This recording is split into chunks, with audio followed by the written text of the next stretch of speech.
வணக்கம் மக்களே. இன்றைக்கி அம்மா இந்த மூலிகை செடி, அதாவது நார்த்தங்காய் இலை, வல்லாரை, மல்லித்தலை, கருவேப்பிலை, இந்த மாதிரி பொருள்களை வச்சு ஒரு வகையான ஒரு துவையல் அரைக்க போகிறேன். இந்த துவையல் அவ்வளோ சூப்பராக இருக்கும், ஆரோக்கியமானது. இந்த நார்த்தங்காய் இலை நமக்கு பித்தத்துக்கு நல்லது. வாய் கொமட்டல், வயிறு வலி, தலை சுற்று, இதுக்கெல்லாம் இந்த நார்த்தை இலை அவ்வளோ அருமையாக இருக்கும்.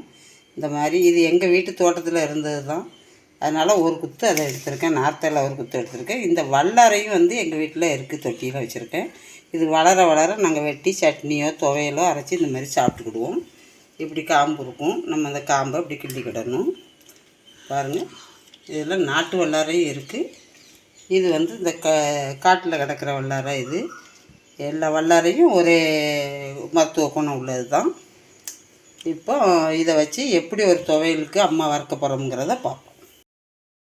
இப்போ அடுப்பத்தை வச்சு ஒரு கடாய் போட்டு 2 ஸ்பூன் ஆயில் ஊற்றிருக்கேன். ஒரு 4 வத்தல், காஞ்ச வத்தல், இதையும் போட்டுக்கிடுவோம். இப்போ லேசாக வறுத்துக்கிடுவோம். ஒரு ஸ்பூனு உளுந்தம்பருப்பு இதை போட்டு வறுத்துக்கிடுவோம். தீ குறைவாகவே எரியட்டும். இப்போ அந்த உளுந்தம்பருப்பு நல்லா வறுத்துருச்சு. இப்போ ஒரு குத்து கருவேப்பிலை போட்டு, ஒரு அரை கப்பு துருவுன தேங்காய்,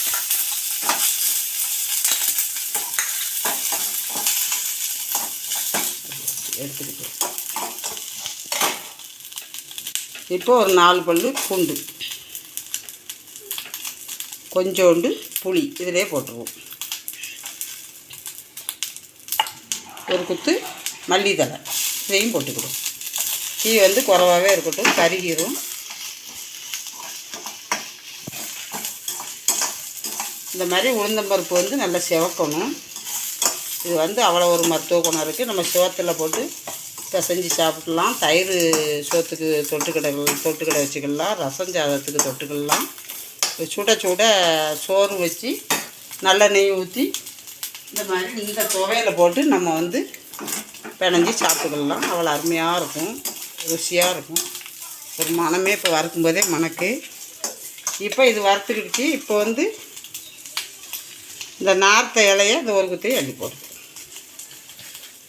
அம்மி இல்லைன்னு கவலைப்படாதங்க. இதை நல்ல மாதிரி வறுத்து மிக்சியில் இதை நம்ம அரைச்சிக்கலாம். நான் அதை தான் இப்போ போடுறேன் உங்களுக்கு. அம்மி இல்லாதவங்க, நம்ம அம்மி இல்லையே, அம்மியில் தான் அரைக்கணும்லாம் இல்லை, மிக்சியில் நம்ம அரைக்கலாம். இப்போ நார்த்தையில் எல்லாம் கொஞ்சம் வசங்கிக்கிட்டு இருக்குது. இப்போ வல்லாரையை போட்டுருவோம். எல்லாமே சேர்ந்து நல்லா வதக்கிக்கிடுவோம். வல்லாரை நம்ம போட்ட பிறகு கொஞ்சம் லைட்டாக வதங்கினா போதும், ஏன்னா கருப்பு கொடுத்துரும், கருப்பு கலராக மாதிரி வந்துடும். அதனால் நம்ம வதக்கிக்கிட்டு அரைச்சிக்கிட்டு அப்புறம் எண்ணெயில் நம்ம இதை தாளித்து கொடுக்கணும். இப்போ நல்லா எல்லாம் வதங்கிக்கிட்டு இப்போ எடுத்து ஆற வச்சு அரைச்சிட்டு வரேன்.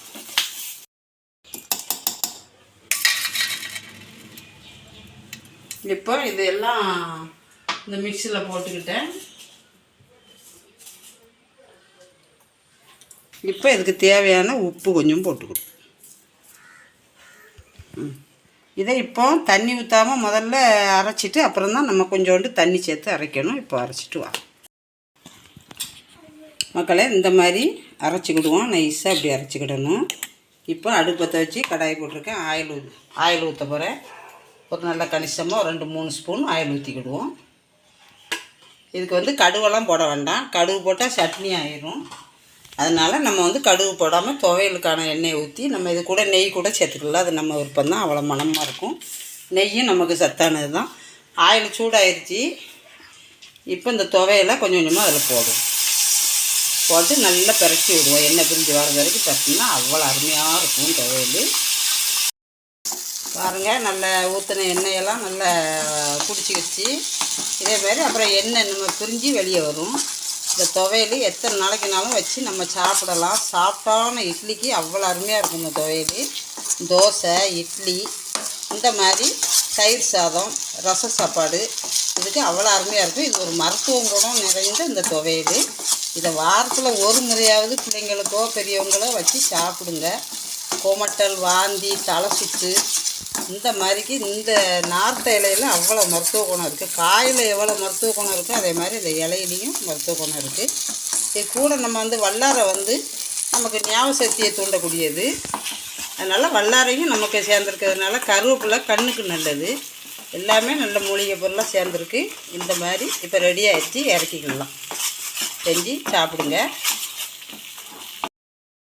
மக்களே. இந்த மாதிரி அம்மா வந்து நார்த்த இலை வச்சு இந்த துவையல் பண்ணி வச்சுருக்கேன். இதே மாதிரி செஞ்சு சாப்பிட்டு பாருங்கள். வாரத்தில் ஒரு நாள் நீங்களும் சாப்பிடுங்க, பிள்ளைங்களும் கொடுங்க. அவ்வளோ மருத்துவ குணங்கள் இருக்குது இதில்.